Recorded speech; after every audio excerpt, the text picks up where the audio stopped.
say bidding, my master? Yes, my apprentice, you have done well so far. Your training is nearly complete. Will I be ready to avenge you, master? Not yet, but soon. At the moment, members of your legion have requested you review films with female leads. I have selected 3 films of great evil that require your skills. Yes, master.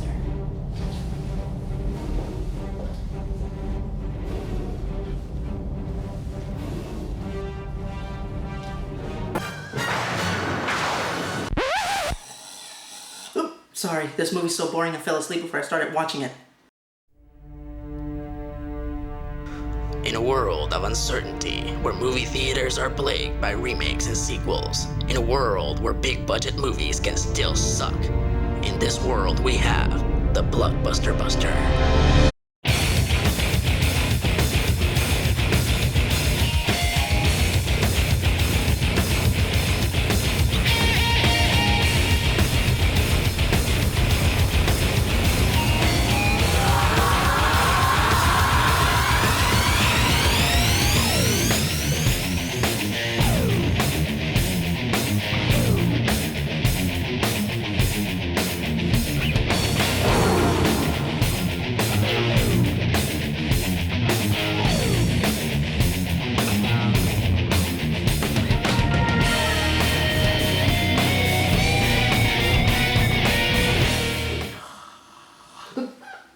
Greetings, fanboys and fangirls. I'm ERod, and I'm the Blockbuster Buster. In 1991, MTV decided to delve into the world of animation with their late-night animated block Liquid Television.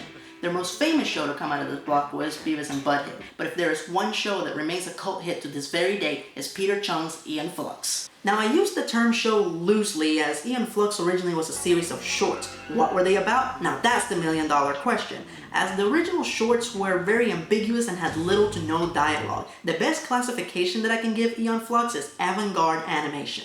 From what I can tell, Aeon Flux took place in the dystopian future, where the rebellious latex-clad super spy Aeon Flux constantly clapped the supremely smug Travis Goodchild. If the show was truly about anything, it was about rebellion. Peter Chung was rebelling against an industry that was forcing him to target children with his art.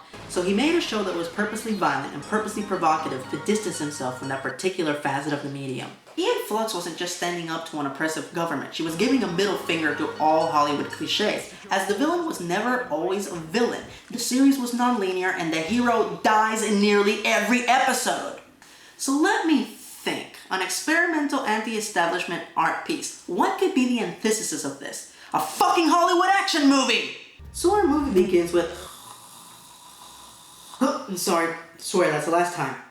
So Aeon Flux lives in a perfect society that has no war and no crime, so naturally she feels the need to rebel. Why? She does complain about people going missing, but isn't that a jump for the police? You know, the police, you call them, they help. Anybody? The police? Ah, fuck it, rebel away.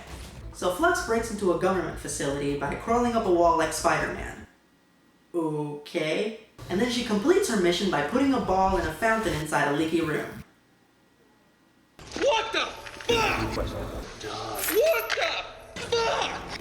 What the fuck? I couldn't have put it better myself. So Flux goes to meet with her sister and... ERod, wake up. Great, I guess I'll have to finish this review. So Aeon meets with her superior and a flower comes out of her mouth? I guess this is supposed to be symbolic reference to Georgia O'Keeffe, whose paintings were rumored to have flowers in the shape of a woman's... Wait, no, this is just stupid. Ah, God, bats, if you throw that at me one more time, I swear to God I'm gonna throw it back. Swear to me! Alright, keep your cape on. So after 14 minutes of boring ass crap and a death in the family, Flux finally puts on her black duds and is ready to bust some heads with the help of her friend Sathandra, who has monkey feet? Well, I don't see any... Monkey! The she spies must avoid the deadliest of traps, like sharp grass and killer coconuts? Who designed this security system, the professor from Gilligan's Island? Not another coconut. As Flux makes her way through the building, we cut to a meeting and...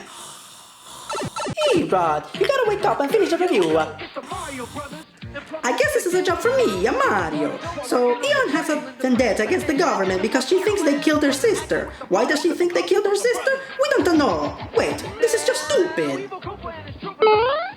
Ah, stop hitting me! ERod, finish the review. I can't believe you can't sit through this movie. I sat through the Super Mario Bros. Movie. Ah! I told you never to bring up that sheet.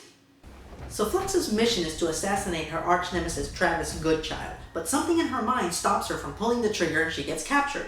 Goodchild takes the opportunity to kick her while she's down by talking to her in a very polite manner. What? Okay, in the early 90s, Peter Chung directed a Diet Pepsi commercial to the style of Aeon Flux. Aeon Flux's counterpart in the commercial was supermodel Cindy Crawford. Travis Goodchild's counterpart was Malcolm McDowell. Alex DeLarge from Clockwork Orange was Aeon Flux's creator's choice to play Goodchild, and they went from that to this bland and boring bastard that makes the Dracula from Blade Trinity look like Harvey Keitel? Ugh. Malcolm, do the honors. Well, let's see what our she-spy's gonna use to escape. They're balls, sweetheart. Whoa, Abby, watch your language. We're in the presence of a lady. Oh, I see. She literally used explosive cyber balls to escape. And they said she didn't have the balls to escape. Moving on. So after escaping, she... Cowabunga, oh, wake up, dude. Well, that's what happens when you get a man to do a turtle's job. So after Goodchild gives Aeon a drink that brings back her secret memories, she figures out how to find him so she can kill him and complete her mission. So she hunts him down and sleeps with him. Dude, he didn't even bring you flowers. This is mon heinous. Dude! Finish the review, dude. Don't make me force you. Yeah? You and what army? Me? And this army. Right away. So after banging the guy that she was supposed to kill, Flux investigates Goodchild's lab, when she is suddenly attacked by his assistant. Now I know what you're thinking. Finally, some action. Nah, their fight pretty much deteriorates into a lame-ass catfight, complete with scratching and biting. Progressive. A female leader? Fry, shut up. Yes, Captain. So after a fun green screen stunt, Flux finds out that they are all clones? What a twist!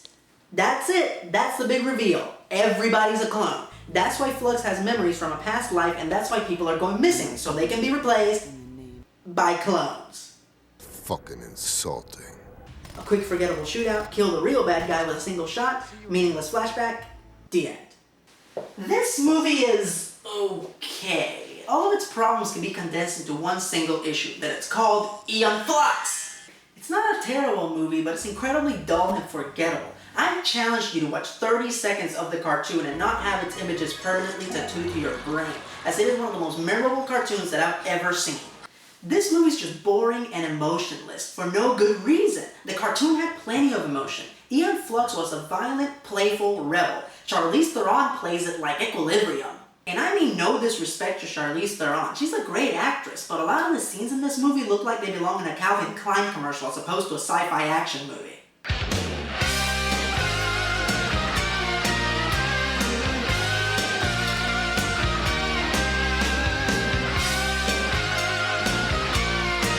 Personally, I always pictured somebody like Tilda Swinton in the part, but that's just me. So if you're into generic, emotionless sci-fi movies, check this movie out. But if you want to see something memorable, check out Peter Chung's Aeon Flux. I'm not surprised this thing bombed. It bombed like... They're balls, sweetheart.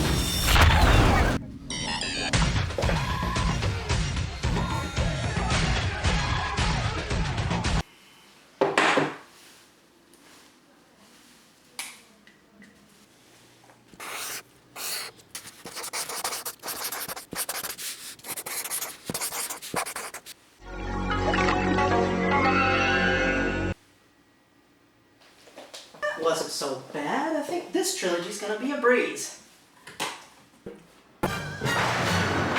Wait a minute. So they want to see a review from a woman's perspective?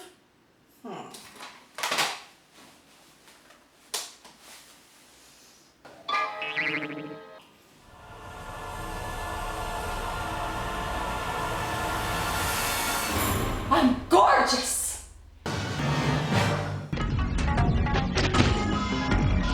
You're skating the edge.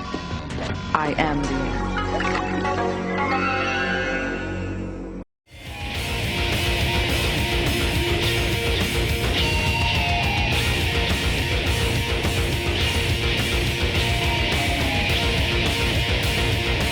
Check out my website, suckers!